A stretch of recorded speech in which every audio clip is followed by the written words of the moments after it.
Gálatas, no capítulo de número 11 em diante. Gálatas, capítulo de número 2, versículo de número 11. Gálatas, capítulo de número 2, versículo de número 11. Glória seja dada ao nome do Senhor Jesus.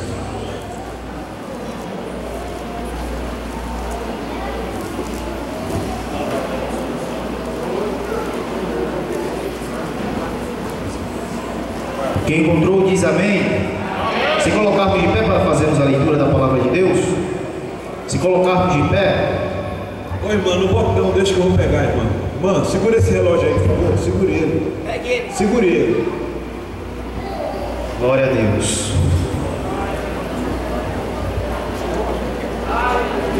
Capítulo de número 2, a partir do versículo de número 11. Glória a Deus.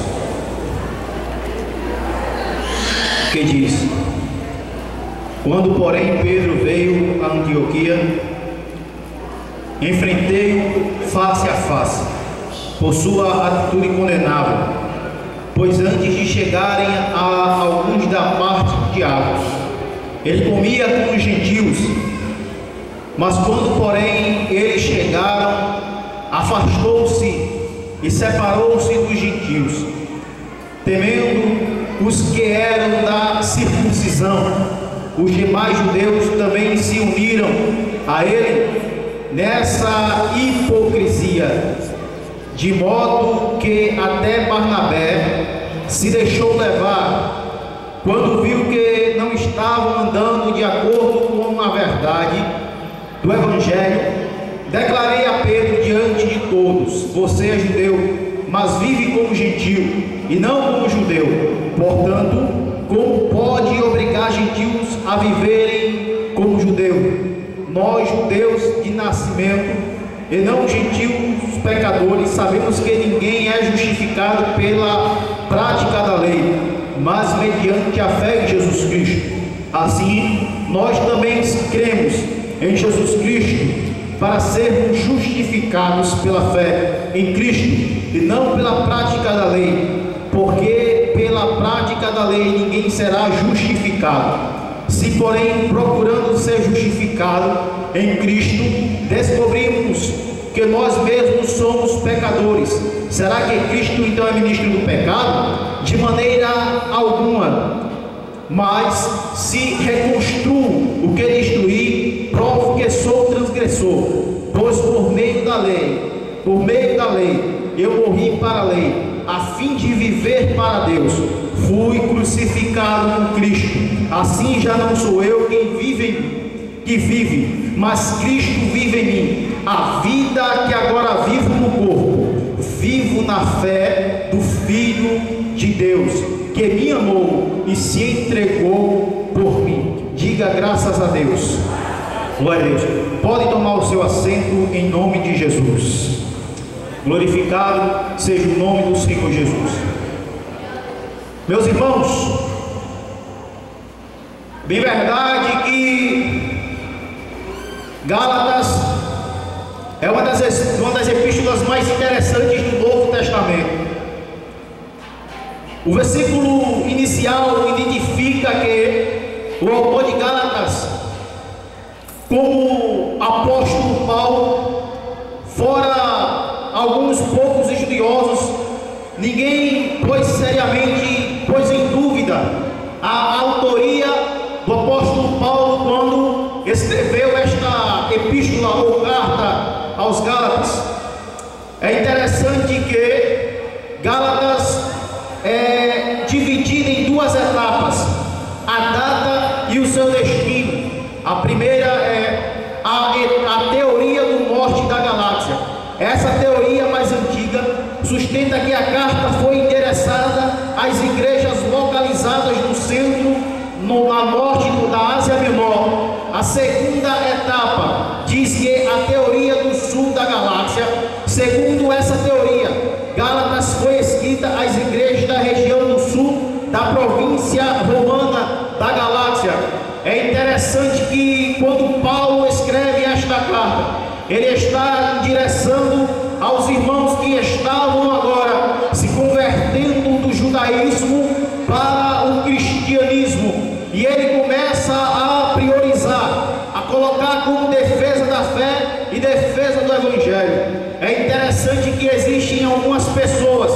que dizem que tudo é para elas, que dizem que tudo é dela. É interessante que essas pessoas não colocam Cristo no centro, não dizem que Cristo está acima de todas as coisas.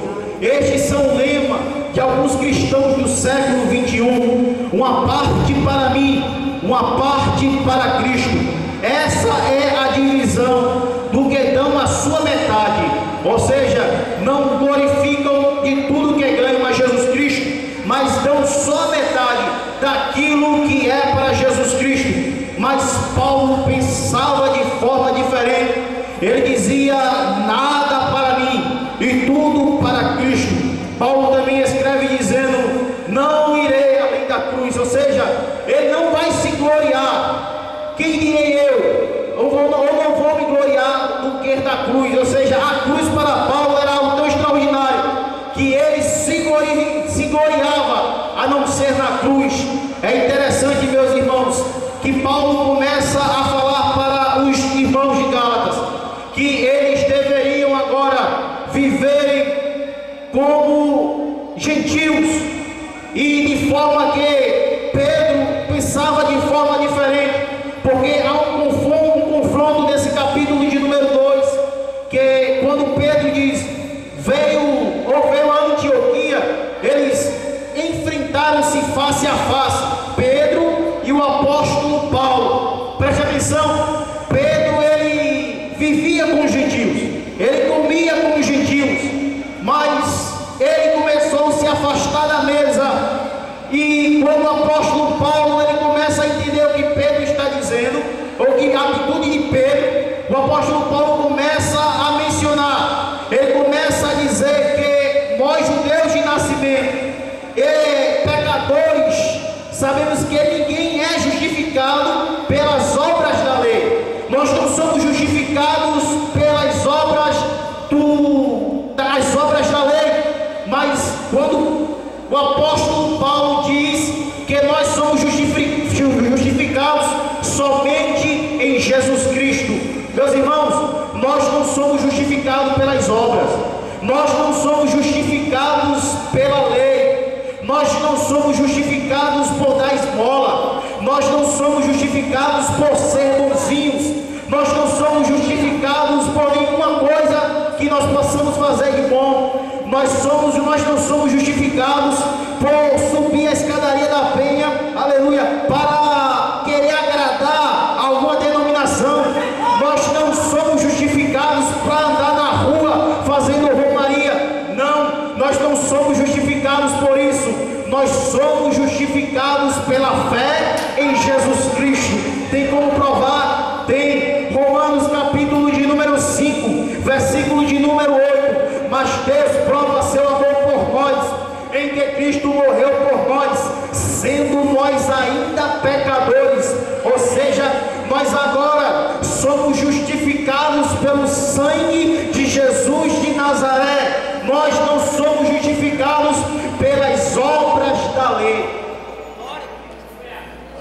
E quando Paulo entendia isso, Paulo dizia: eu não vou me gloriar a não ser na cruz. Tudo para Cristo, nada para mim.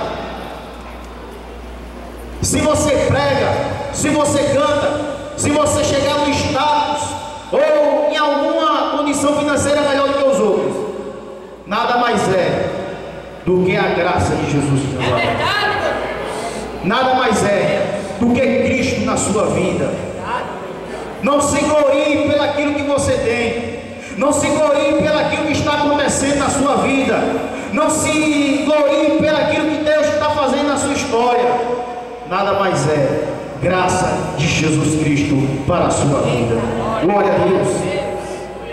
E Paulo entendeu isso, e ele começa a dizer que no capítulo de número 18: se eu construo o que é destruir, provo que sou transgressor, pois por meio da lei eu morri para a lei, a fim de viver para Deus. Fui crucificado com Cristo, assim já não sou eu quem vive, mas Cristo vive em mim. Aleluia, Deus. Paulo foi crucificado com Cristo. Então ele crucificou o velho eu, o velho ser humano, as velhas atitudes O que Paulo fazia, Paulo deixou de fazer. O Saulo de antigamente, que perseguia a igreja, não perseguia mais ninguém. Por quê? Porque agora ele era um pregador do evangelho. Ele estava crucificando o velho homem. Mas tem pessoas que tomam atitude diferente. Estão crucificando atualmente quem elas são e vivendo para o velho homem. Mas não foi isso que Paulo está nos ensinando. Paulo está nos ensinando para crucificarmos o nosso corpo com Cristo Jesus. Aquilo que você fazia, não tem que fazer mais. As atitudes que você tomava antigamente, não tem que fazer mais. A pessoa que você era antes, o que você fazia antes, você não tem que fazer mais. Porque agora você crucificou o velho eu. Você agora crucificou o velho homem. Você agora vive para Cristo. Você agora pertence a Jesus Cristo. E você não tem que viver no velho homem. Verdade, meu Deus. Não tem que culpar se o culto está frio ou não. Meu Deus. Não temos que falar se tem coisa errada ou não. Por quê? Porque agora você foi crucificado com Cristo. Então agora você é uma nova pessoa, uma nova criatura, crucificando o velho eu. Fui crucificado com Cristo. Paulo era um homem à morte? Não. Paulo era ainda jovem quando escreveu aos Gálatas. Trabalhava, mas considerava-se morto para o mundo e vivo para o Cristo. E vivo para Cristo. Existem pessoas que estão mortas para Cristo e vivas para o mundo. Existem pessoas que estão mortas para Cristo. Não ora mais, não lê mais a Bíblia, não sente mais a presença do Espírito Santo, vem para o culto, volta da mesma forma, não sente a presença de Deus. Está morta em Cristo, mas o mundo, ela está viva, está vivendo. O mundo está dentro dela, as coisas do mundo estão dentro dela. E Paulo nos ensina dessa forma. Paulo nos ensina que temos que viver para Cristo. Aleluia! Cristo tem que habitar em você, aleluia, todos os dias da sua vida. Cristo tem que estar dentro de você todos os dias. O Espírito Santo de Deus não tem que se afastar de você um minuto, porque agora você vive na fé do Filho de Deus. Cristo vive dentro de você. É interessante que sua vida, ela não mais pertencia às coisas de antigamente. Ela pertencia a Jesus Cristo. Eu não sei como você chegou aqui nesta noite. Eu não sei como, que forma está a sua vida. Eu não conheço. Eu não estou na sua casa. Eu vivo minha vida. Eu não vivo a sua vida. Mas eu quero dizer a você nesta noite. Eu quero falar uma palavra para você nesta noite. Eu quero dizer para você nesta noite. Você pertence a Jesus Cristo. A sua vida é de Jesus Cristo. A sua história é de Jesus Cristo. Então para de andar de cabeça baixa, dizer que não tem condições, dizer que não pode chegar, dizer que não pode conseguir. Você pertence a Jesus Cristo ainda. Você não é um qualquer. Você não é uma qualquer. Mesmo que existam pessoas que estejam num patamar elevado financeiramente, você pertence a Cristo. Mesmo que pessoas façam função melhores do que você continua pertencendo a Jesus Cristo. Jesus Cristo está na sua vida todos os dias. Jesus Cristo está contigo. Glória seja dada ao nome do Senhor. Você pertence a Jesus Cristo. Cristo vive em mim.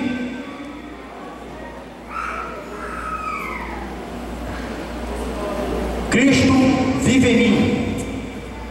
Paulo diz que Cristo vive nele. Então a sua mente, a sua vontade, o seu intelecto, a sua vida, a sua chamada, o seu corpo pertenciam a Jesus Cristo. Cristo vive em mim.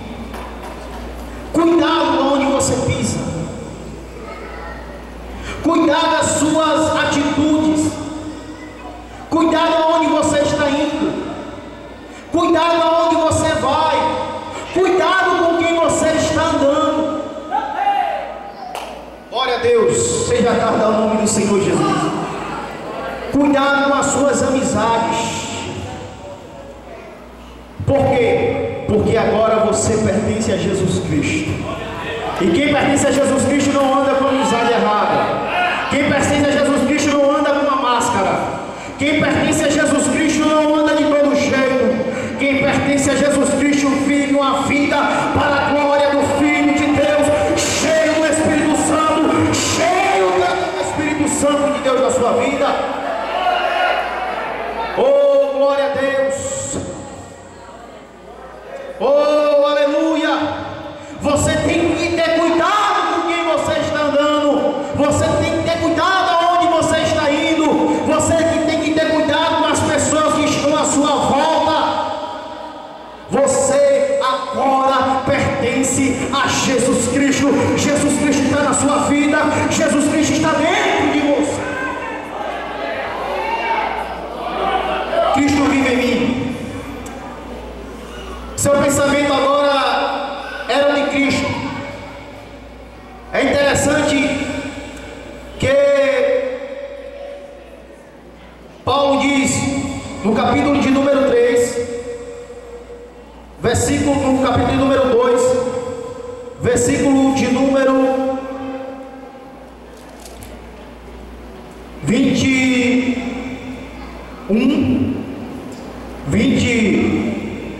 versículo 20: fui crucificado com Cristo, assim já não sou eu quem vive, mas Cristo vive em mim. A vida que agora vivo na fé do Filho de Deus, que me amou e se entregou por mim.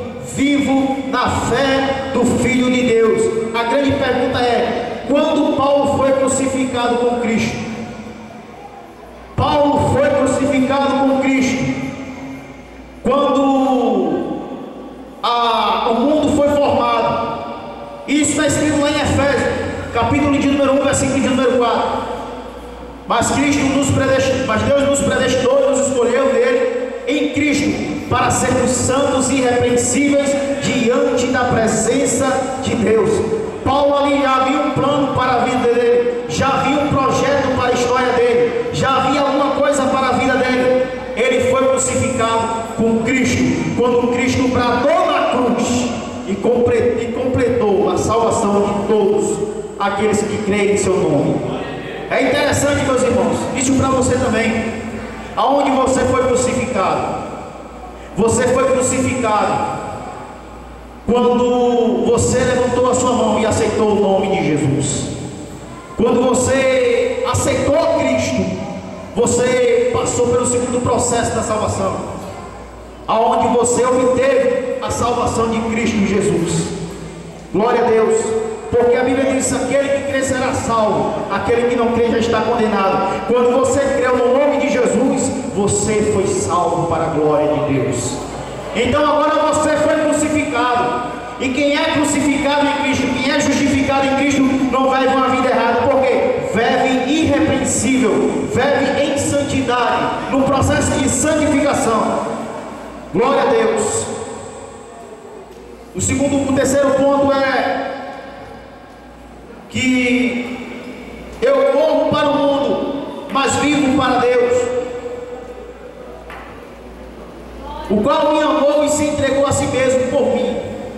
Cristo deu a sua vida por ele, porque ele não deu a sua vida para Cristo. Ele podia viver para Cristo. O mundo está crucificado para mim. A cruz de Cristo era a sua glória. Paulo estava feliz, porque a cruz de Cristo era a sua felicidade. A cruz de Cristo era quem lhe dava alegria.